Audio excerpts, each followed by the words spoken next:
Alliance के माध्यम से 43 सीटें आई हैं। 37 सीटें समाजवादी की, 6 सीटें कांग्रेस की, आप सब लोग जानते हो। लेकिन हमारी 10 सीटों की बेईमानी हुई। क्या मिर्जापुर में बेईमानी नहीं हुई? क्या मिर्जापुर में जिलाधिकारी जहां पर हमारी ईवीएम मशीन रखी गई थी, पीछे का दरवाजा तोड़ा गया कि नहीं तोड़ा गया? इन बेईमानों से निपटने की जरूरत है। फूलपुर में बेईमानी हुई। इसी प्रकार से बांसगांव में कांग्रेस के प्रत्याशी को 154 से हरा दिया गया। आपका अलीगढ़ हरा दिया गया, मेरठ हरा दिया गया, आपका फर्रुखाबाद।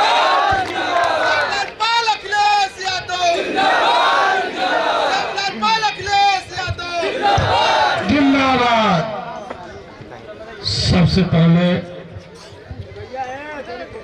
मिर्जापुर जनपद के विधानसभा उपचुनाव के मझवा ब्लॉक के अंतर्गत, मझवा विधानसभा के अंतर्गत पहाड़ी ब्लॉक के इस कार्यक्रम में आए हुए बहुत ही शानदार लोगों, हमें तो बहुत अच्छा लग रहा है। जैसे ही मैं पहुंचा आपके बीच में, उसके पहले से ही गोपीगंज से ही इतना भव्य स्वागत हमने कभी नहीं देखा कि आप लोगों ने फूल मालाओं से लाद दिया। अभी हमारे सभी सम्मान्य नेता, आदरणीय सांसद, पूर्व रहे लोकप्रिय सांसद बाल कुमार सिंह पटेल जी को सुना, लोकप्रिय जिला अध्यक्ष रहे आशीष यादव जी को सुना, रोहित शुक्ला जी जो इसी विधानसभा में जन जन के प्रिय हैं, ऐसे आदरणीय रोहित शुक्ला जी, और इस कार्यक्रम में इलाहाबाद से बीमार यहाँ से हुए आदरणीय अध्यक्ष जी देवी प्रसाद चौधरी साहब, लेकिन मन नहीं लगा, अस्पताल छोड़ करके आपके बीच में आए आदरणीय देवी प्रसाद चौधरी साहब, और हमारी बहन जो भदोही के औराई विधानसभा से आप बहुत ही लोकप्रिय विधायक रही श्रीमती मधुबाला पासी जी, और इसी कार्यक्रम में आदरणीय सिद्धनारायण यादव जी, कार्यक्रम का सकुशल संचालन कर रहे विधानसभा के अध्यक्ष जल्लू यादव जी, और साथ ही साथ ब्लॉक के अध्यक्ष कन्हैया यादव जी, सभी साथियों को बहुत बहुत धन्यवाद देता हूं। और हमारे जिले के बहुत ही सुंदर और अच्छे विचारों वाले जिले के महासचिव आदर्श यादव जी, हमारे भदोही से चल करके श्री राम यज्ञपाल जी आए, उधर बनारस से महेंद्र पाल पिंटू जी अपनी टीम के साथ आए, सुनील पटेल जी, कई साथी हमारे नरेंद्र सिंह प्रदेश के नेता इस कार्यक्रम में यहीं पर बराबर कार्यक्रम लगा है।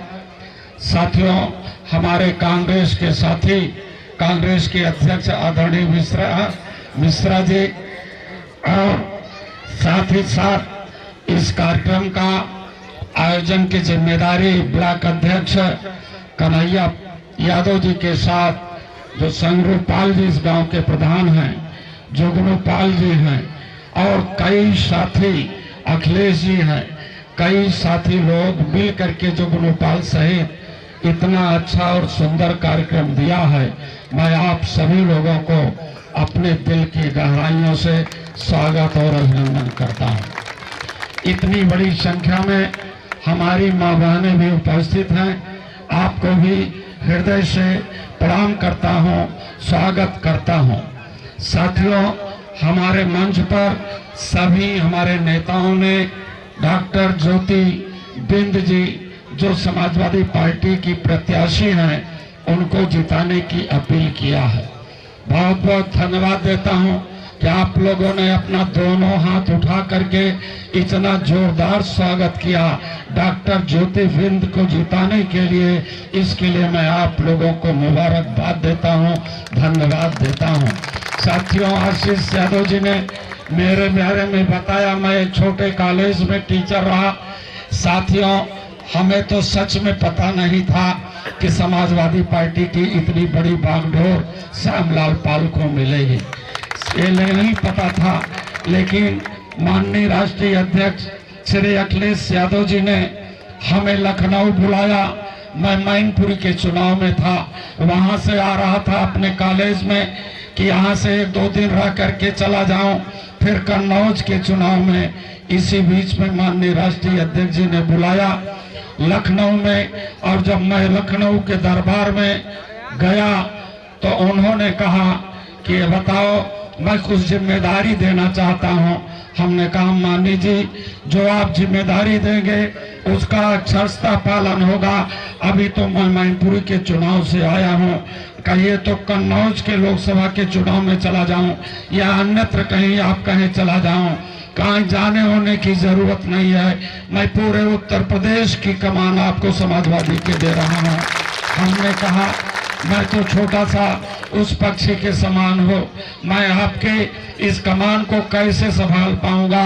तो उन्होंने कहा कि नहीं, तुमको ये बागडोर लेना होगा समाजवादी पार्टी के। साथियों, हमने स्वीकार किया। आपके बूते पर, आपके साझे पर आपका कारवां निकला, और जब आपका कारवां निकला तो डबल इंजन की सरकार वालों का बड़ा इंजन आप लोगों ने लीक कर दिया, और उत्तर प्रदेश से भारतीय जनता पार्टी वाले रास्ते को बंद कर दिया। इसके लिए आप लोगों को बधाई देता हूं, धन्यवाद देता हूं। साथियों, इंडिया अलायंस के माध्यम से 43 सीटें आई हैं। 37 सीटें समाजवादी की, 6 सीटें कांग्रेस की, आप सब लोग जानते हो। लेकिन हमारी 10 सीटों की बेईमानी हुई। क्या मिर्जापुर में बेईमानी नहीं हुई? क्या मिर्जापुर में जिलाधिकारी, जहां पर हमारी ईवीएम मशीन रखी गई थी, पीछे का दरवाजा तोड़ा गया कि नहीं तोड़ा गया? इन बेईमानों से निपटने की जरूरत है। फूलपुर में बेईमानी हुई। इसी प्रकार से बांसगांव में कांग्रेस के प्रत्याशी को 154 से हरा दिया गया। आपका अलीगढ़ हरा दिया गया, मेरठ हरा दिया गया, आपका फर्रुखाबाद मौर्य जी को हरा दिया गया। और ऐसे बेईमान लोगों से निपटने की जरूरत है। जहां सामाजिक न्याय देने की बात होती है, वहीं पर माननीय राष्ट्रीय अध्यक्ष जी, आप बताओ, 11 टिकट पटेल समाज के लोगों को देने का काम किया। जहां पर सामाजिक न्याय देने की बात है, 6 टिकट मौर्य समाज के लोगों को देने का काम किया। बिन निषाद लोगों को 4 टिकट देने का काम किया। पासी समाज के लोगों को 14 टिकट देने का काम किया। कई पासी समाज के लोग समाजवादी पार्टी में सांसद भी हैं। इसलिए मैं आप लोगों से, कोल समाज का हमारा एसटी समाज से सांसद सोनभद्र से है, लोधी समाज के लोग हैं। लेकिन ये लड़ाई साथियों यहाँ पर एमएलए और एमपी की बनाने की नहीं है। ये लड़ाई एक बड़ी लड़ाई है। ये लड़ाई गरीबों और अमीरों के बीच की है। ये लड़ाई कमेरे और सामंतवादी और पूंजीवादियों के बीच की है। ये लड़ाई संविधान बचाने की है। ये लड़ाई सेंगोल को समाप्त करने की है। इसलिए मैं आप लोगों से निवेदन करने के लिए आया हूं कि मिर्जापुर मझवा विधानसभा के लोगों, इनके सेंगोल को समझ लेना। ये सेंगोल क्या चीज है, ये सेंगोल क्या चीज है, इसको समझ लेना। अगर इस देश में सेंगोल चलेगा, आपका गांव के प्रधान नहीं बन पाओगे, आप ब्लॉक के जिला पंचायत सदस्य नहीं बन पाओगे, आप ब्लॉक के ब्लॉक प्रमुख नहीं बन पाओगे, जिले के जिला पंचायत अध्यक्ष नहीं बन पाओगे। और इसमें एमएलए और एमपी की बात तो छोड़ दीजिए, तब राजा और रानी के पेट से पैदा होगा जिन रानियों का ऑपरेशन बाबा साहब डॉक्टर अंबेडकर ने किया था कि अब इस देश में मैं एक संविधान दे रहा हूं। इस संविधान के माध्यम से अगर कोई राजा बनेगा तो वोट के माध्यम से बनेगा, राजा रानी के पेट से नहीं पैदा होगा। उस व्यवस्था को भारतीय जनता पार्टी लाना चाहती है कि इस देश में वोट के माध्यम से राजा न पैदा हो। जब वोट के माध्यम से राजा नहीं पैदा होगा तो आप गांव के प्रधान नहीं बन पाओगे, आप गांव के जिला पंचायत सदस्य नहीं बन पाओगे, कुछ नहीं बन पाओगे, तुम्हारी पढ़ाई लिखाई चौपट हो जाएगी। इसलिए इस सेंगोल को जो राजा रानी के पेट से पैदा कर रहा है, ऐसे भारतीय जनता पार्टी को नेस्तनाबूद करने के लिए हमें संविधान को साथ देना होगा। जो संविधान आपकी रोजी रोटी का सवाल है, जो आपका सम्मान का सवाल है, ऐसे संविधान को खतरे में डाल दिया है। ऐसा संविधान जो अंतिम सांसें ले रहा था, वेंटिलेटर पर चला गया था, जिस कब जाएगा संविधान चला जाएगा, कब उजड़ जाएगा संविधान, कब ये संविधान पुतला बन जाएगा मनुवादी व्यवस्था के लोगों का। लेकिन आप लोगों ने इतना साथ दिया है, इतना साथ दिया है। ये 400 के पार की सीट मांग रहे थे कि 400 की पार लोकसभा की सीट दे दो, भारतीय संविधान को नेस्तनाबूद कर दूंगा। लेकिन मैं धन्यवाद देना चाहूंगा इस उत्तर प्रदेश में जहां भगवान श्री राम को लाए थे, जहां भगवान श्री राम को लाए थे, भगवान श्री राम ने भी अपने गर्भगृह से आवाज दे दिया, ये झूठे और मक्कार लोग हैं, ये छलाने वाले लोग हैं, ये नफरत के देवानों की औलाद हैं, इसलिए इनको हरा देना। और समाजवादी पार्टी के प्रत्याशी जो अखिलेश यादव ने दिया है, अवधेश पासी को जिता करके देश की पार्लियामेंट में भेज देना। साथियों, मैं धन्यवाद देना चाहता हूं तो केवल अयोध्या ही नहीं, अयोध्या का पूरा मंडल और पूरा मंडल नहीं, उत्तर प्रदेश के तमाम जाबाज लोगों ने इनकी सरकार को बड़ा वाला इंजन लीक कर दिया, भ्रष्ट कर दिया, तो लगड़ी सरकार बना ली, लगड़ी सरकार बना ले। ये लगड़ी सरकार कब तक चलेगी इनको खुद का पता नहीं है। यहां भी एक सामंतवादी व्यवस्था की पोषक है जिसको आप लोग 10 साल से पाले हुए हैं। आप लोगों से निवेदन करना चाहूंगा कि पीडीए के लोगों, चाहे वो यादव होगा, चाहे पाल होगा, चाहे पटेल होगा, चाहे मौर्य होगा, प्रजापति लोहार कुहार होगा, चाहे वो जनेश्वर मिश्रा, जयन मिश्रा के लोग होंगे, चाहे वो माता प्रसाद पांडे के लोग होंगे, आज आप लोगों को कसम खा लेना होगा